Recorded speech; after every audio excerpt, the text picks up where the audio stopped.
আসসালামু আলাইকুম, কেমন আছেন আপনারা? আশা করি ভালো আছেন। আলহামদুলিল্লাহ আমি ভালো আছি। এই দেখুন সৌদি আরব বাইরে ঘুরতে আসছি। এটা হচ্ছে সৌদি আরব আবার ডিস্ট্রিক্ট। এখানে ক্যাকটাস ফলের রাজত্ব। আর আপনাদেরকে আজকে দেখাবো একটি জিনিস, আবার ডিস্ট্রিক্ট অ্যামাজন জঙ্গল। চলেন দেখি। এই হচ্ছে অ্যামাজন জঙ্গল। দেখুন, অনেকেই বলে সৌদি আরব মরুভূমির দেশ, কিন্তু মরুভূমি আছে এই সৌদি আরব আলবাহা এবং কি তাইবে অনেক জঙ্গলও আছে। এই হচ্ছে সৌদি আরবের জঙ্গল। দেখুন, অ্যামাজন জঙ্গলের মতো ভিতরে যাওয়া যাবে না, অনেক কিছুই আছে, সাপ আছে বড় বড়, সমস্যা। আর এখানে ক্যাকটাস ফলের রাজত্ব। দেখুন, ক্যাকটাস ফল গাছ, সৌদি আরবের জাতীয় ফল ক্যাকটাস। সৌদি আরব এমন জায়গায় আছে অনেক জঙ্গল। অনেকে বলে সৌদি আরব মরুভূমির দেশ।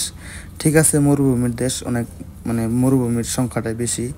আর এটা হচ্ছে আবার ডিস্ট্রিক্ট অনেক গাছপালা আছে। আপনাদের কাছে দেখাই। দেখুন, এই দেখুন, একদম বাংলাদেশের পরিবেশ, গ্রামের মতো না, গ্রামই বললেই চলে। দেখুন, গাছপালা হয়ে আছে, এই কৃষিক্ষেত, কৃষি জমি। সৌদি আরব বলে মাজরা। এখন মাজরা ফসিল নাই, ফসিল লাগাবে ইনশাআল্লাহ, তখন আবার ভিডিও করে দেখাবো। আর এই পাশ দিয়ে একটা খালের মতো, পানি নাই, কিন্তু বৃষ্টি হলে পানি হয়। দেখুন গাছপালা। এটা সৌদি আরব আবা ডিস্ট্রিক্ট। অনেক সুন্দর পরিবেশ, বাংলাদেশের মতো আবহাওয়া, ঠান্ডা। আর দেখুন আকাশের অবস্থা কত সুন্দর। এখন চলে আসছে ওই রাস্তার মধ্যে। এটা একটা পার্ক।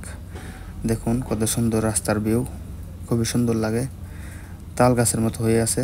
আর এই পার্কের পাশেই এটা ইউটার্ন, এখানে গোলচত্বর। এই ইউটার্নের উপরে এই যে গাছপালা হয়ে আছে, বাংলাদেশের মতো বললেই চলে, বাংলাদেশের মতো আবহাওয়া। আমার যেহেতু বাংলাদেশি আমি, তাই বাংলাদেশের কথাই বলবো বারবার। এই দেখুন এখানে গাছ হয়ে আছে, তাল গাছ। এসব তাল গাছে কোনোদিনও তাল আসবে না। সৌদিয়ানরা তাল গাছ, নারিকেল গাছ বাসার আশেপাশে লাগায় না। যদি পড়ে যায় মাথার মধ্যে, তাতে মরে যাবে, তাই ভয় পাই। আর এটা একটা জামপুরা গাছ। দেখুন জামপুরা আসছে। আপনারা কি বলেন আপনাদের ডিস্ট্রিক্টে জানাবেন, আমরা জামপুরাই বলি।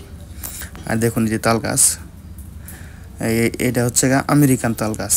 এই তাল গাছে কোনোদিনও তাল আসবে না, খালি একটা ফুলের মতো আছে ছড়া। এই দেখুন তাল গাছের কাঠা বিশাল দার, যদি হাতে লাগে তাহলে হাত কেটে যাবে, এমন অবস্থা। আমার প্রিয় বন্ধুরা, আমার প্রিয় ভিউয়ার্স, ভিডিও লাস্ট পর্যায়ে চলে আসছি। আমার ভিডিও দেখে ভালো লাগলে সকলে আমাকে সাপোর্ট করবেন, এবং কি like, comment, share, follow, subscribe করবেন। এটাই আপনাদের কাছে চাওয়া আমার।